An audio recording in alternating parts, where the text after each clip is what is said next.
उससे पहले आपको एक बड़ी खबर बता दें, दिशा रवि गिरफ्तारी मामले से जुड़ी हुई इस वक्त सबसे बड़ी खबर और सबसे बड़ा खुलासा।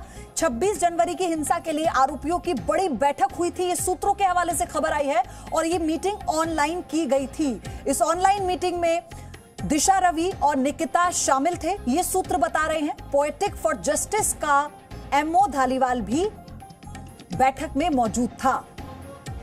किसानों को भड़काने और हिंसा फैलाने के लिए यह बैठक की गई थी। आपको बता दें, दिशा रवि की गिरफ्तारी के बाद 5 दिन की रिमांड पर दिशा रवि को भेजा गया है, जिसके बाद से अब कैसे एक दूसरे से तार जुड़ते जा रहे हैं, यह इस खबर से जुड़ा एक बहुत बड़ा खुलासा है। हालांकि निकिता जैकब अभी गायब है, उनका कोई पता नहीं है, लेकिन दिशा रवि की गिरफ्तारी और 5 दिन की रिमांड में अब और बड़े खुलासे हो सकते हैं। लेकिन इस वक्त की यह सबसे बड़ी खबर आपको बता दें कि इन सबकी ऑनलाइन मीटिंग हुई थी और इसमें जो धालीवाल है वो भी शामिल हुआ था। इस बैठक में किसानों को भड़काने और हिंसा कैसे फैलानी है, इस बाबत ये मीटिंग हुई थी। मीटिंग में धालीवाल ने कहा था मुद्दे को बड़ा बनाना है। 26 जनवरी हिंसा के बाद अंतर्राष्ट्रीय सेलिब्रिटी से संपर्क करना है। दिशा रवि ने ग्रेटा थनबर्ग से संपर्क किया था। अब आप सोचिए कैसे एक एक करके ये तार जुड़ते जा रहे हैं। 4 दिन पहले निकिता जैकब के घर पुलिस पहुंची थी। गैर जमानती वारंट के बाद से ही निकिता जैकब फरार है, कोई सुराग अभी तक उनका नहीं मिला है। लेकिन इस मीटिंग से यह तो तय हो गया कि इन सबके तार आपस में जुड़े हैं और कैसे किसान आंदोलन के चलते एक बड़ी साजिश को अंजाम देने की पूरी प्लानिंग सोशल मीडिया के माध्यम से हो रही थी। देखिए, साजिशी सिंडिकेट का जो साजिशी सुपारी का सिंडिकेट है, उसका ये भारत बैशिंग ब्रिगेड है और इस साजिशी सुपारी के सिंडिकेट के भारत बैशिंग ब्रिगेड की एक लंबी लिस्ट है और उसमें बहुत से लोग हैं। बहुत से लोग ऐसे हैं जो पॉलिटिकल पार्टी में भी अभी अपना वर्चस्व दिखा रहे हैं। बहुत से लोग ऐसे हैं जो कि देश के अंदर बैठ करके देश में भारत की छवि कैसे खराब हो इसके षड्यंत्र साजिशों में लगे हुए हैं। उनमें से ये लोग हैं।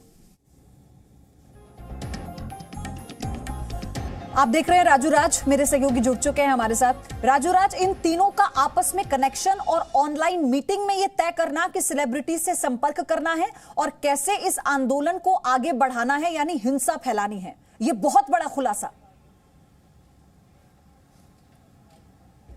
निश्चित तौर पर मैं बता दूं कि पयोधी की 5 दिन की रिमांड में है दिशा रवि और 5 दिन के रिमांड के दौरान पुलिस को काफ़ी अहम सुराग हाथ लगे हैं। लगातार पूछताछ चल रही है और निकिता जैकब का नाम सामने आया है। निकिता जैकब पेशे से लॉयर हैं, लेकिन जब पुलिस उनके पास पहुंची थी साइबर सेल की टीम, तो वहां से वो फरार हो गई हैं, जिसके बाद NBW इशू किया गया, जो अब तक की अपडेट है।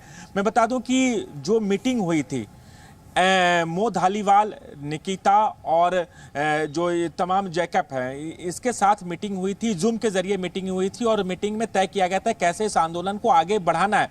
ये कड़ियां जुड़ती हुए आपने देखा था कि जब ITO के पास एक किसान का जो ट्रैक्टर ऐसे एक्सीडेंट हुआ था, इससे मौत हो गई थी, उसको भी लेकर एक तय की गया कि उसको ये बताने की कोशिश की गई, लोगों के अंदर भ्रम फैलाने की कोशिश की गई कि उसकी मौत गोली लगने से हुई है।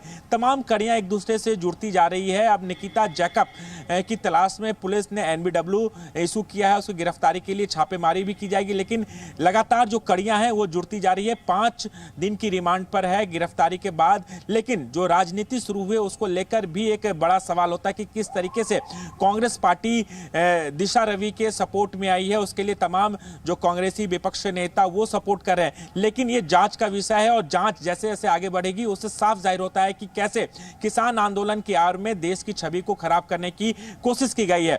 कनाडा में बैठे मो धालीवाल के जरिए कैसे मीटिंग होता है, उसका लिंक साफ तौर पर पता चलता है कि खालिस्तानी से जुड़ा हुआ है। उसका चाचा भी खालिस्तानी एक्टिविटीज में जुड़ा हुआ था, जिसमें उसकी मौत हुई थी और उसको लेकर अलग अलग वीडियो भी सामने आए। टूल किट के जरिए कैसे भड़काऊ चीज़ों को एडिट किया गया, जिसमें दिशा रवि जो है उसका नाम आया, पर्यावरणविद थी, ग्रेटा थनबर्ग को कैसे जोड़ा गया, कैसे चीज़ों को आगे बढ़ाने, ज़्यादा से ज़्यादा लोगों तक पहुंचाने की कोशिश की गई। व्हाट्सएप के जरिए दिखा रहे हैं धालीवाल का, जिसमें वो भड़काऊ भाषण दे रहा है, जिसमें वो ये बता रहा है कि किसान आंदोलन अगर खत्म भी हो जाएगा तो हमें इसे कैसे बड़ा बनाना है और कैसे अपना एजेंडा चलाना है इस वीडियो के जरिए। ये तो जी न्यूज़ ने पहले ही खुलासा कर दिया था, लेकिन आप सोचिए कि दिशा रवि जो टूल किट एडिट करती हैं, और फिर धालीवाल, और फिर उसके बाद वकील, इन तीनों के तार आपस में कैसे जुड़ते जा रहे हैं। और जैसा कि हमने पहले कहा ना कि अब कुछ और बड़े चेहरे हैं जो बेनकाब हो सकते हैं इस दौरान। देखिए, निश्चित तौर पर कई बड़े चेहरे सामने आएंगे, क्योंकि आज रिमांड का दूसरा दिन है और पुलिस लगातार पूछताछ कर रही है।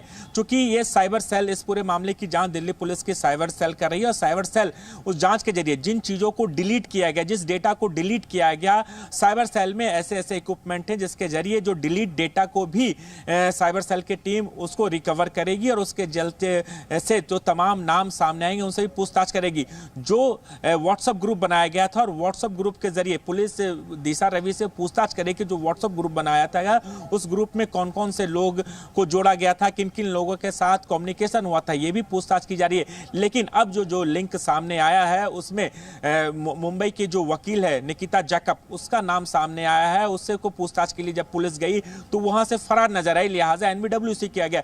तो सारी कड़ियां एक दूसरे से जुड़ती जा रही है। एमओ धालीवाल का नाम सामने आया है, वो किस तरीके से इनके संपर्क में था, 26 जनवरी से पहले किस तरीके से मीटिंग हुई, उसके बाद किसान आंदोलन जो भड़का इनके मैसेज के थ्रू, और लोगों के अंदर जो भ्रम की स्थिति पैदा की गई, गलत जानकारियां किसानों तक पहुंचाई गई, उसके बाद भी इनकी मीटिंग हुई है। जो किसान की मौत ट्रैक्टर की दुर्घटना के कारण हुई, उसको किस तरीके से बड़ा बनाना है, कैसे सेलिब्रिटीज को जोड़ना है, कैसे आम लोगों तक पहुंचा के देश को छवि करना, तमाम चीजों की एविडेंस जो दिशा रवि की गिरफ्तारी के बाद से, दिशा रवि की गिरफ्तारी के बाद से सिंपैथी का रोना रो रही है कि एक लड़की को कैसे गिरफ्तार किया गया, पुलिस कैसे उसे लेकर गई है। लेकिन अगर इतना ही बात है, इतने ही बेकसूर हैं ये, तो फिर पुलिस से भागना किस बात का है? निकिता कहां है? वो सामने क्यों नहीं आती और क्यों नहीं बताती कि उनका कोई हाथ नहीं है या वो बेगुनाह है? देखिए, निश्चित तौर पर कानून अपना काम कर रही है, कानून अपने हिसाब से सबूतों और के आधार पर पुलिस अपना कार्रवाई करती है। दिल्ली पुलिस है, साइबर सेल की टीम काफी प्रोफेशनली अंदाज से अपना काम करती है, और जब उनके पास एविडेंस होती है तभी ऐसे लोगों पे वो हाथ डालती है, छापेमारी करती है या पूछताछ में शामिल करने के लिए बुलाती है।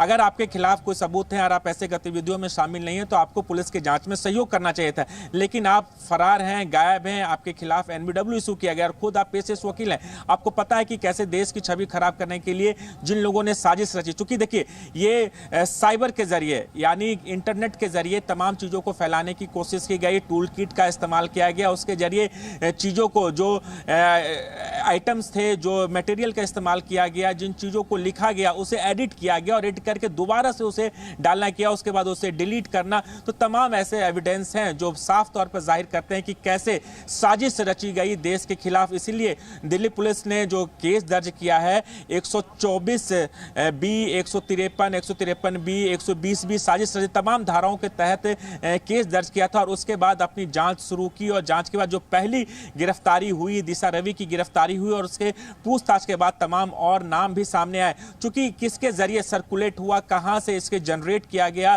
किस किस से मीटिंग हुई, तमाम एविडेंस दिल्ली पुलिस के साइबर सेल के पास, और इसी आधार पर पुलिस अपनी कार्रवाई शुरू कर दी है। लेकिन जो तमाम जिसको इसको लेकर जो राजनीति शुरू हो गई है, तमाम जो राजनेता, विपक्ष के नेता सवाल उठा रहे हैं, रो रहे हैं, उनको कानून पर भरोसा होना चाहिए, देश के कानून पर भरोसा होना चाहिए, और पुलिस का काम है इन्वेस्टिगेशन करना। जब ये कोर्ट में जाएगा तमाम कड़ियां जुड़ती जाएगी, और अभी तो 5 दिन की रिमांड है ना, दाखिल करती है, अभी तो दिशा रवि की 5 दिन की रिमांड है, तो ये तो शुरुआत है। आप देखिए ना, रिमांड के बाद से ये तो शुरुआत है, अब तो खुलासे होने शुरू हुए हैं, और धीरे धीरे ये जो पूरा नेटवर्क है ना, इसका भंडाफोड़ होगा, और सबके चेहरे बेनकाब होंगे जो इस देश को तोड़ने की साजिश कर रहे हैं। इस देश के खिलाफ विदेश में बैठे लोगों से जुड़कर कैसे हिंसा भड़काने की प्लानिंग की गई थी, सारी जानकारी जी न्यूज आप तक पहुंचाएगा। एक छोटा सा ब्रेक लेना है। धन्यवाद राजू आपका ये सारी जानकारी साझा करने के लिए। Presenting B News app available on Google Play and App Store. Download it now.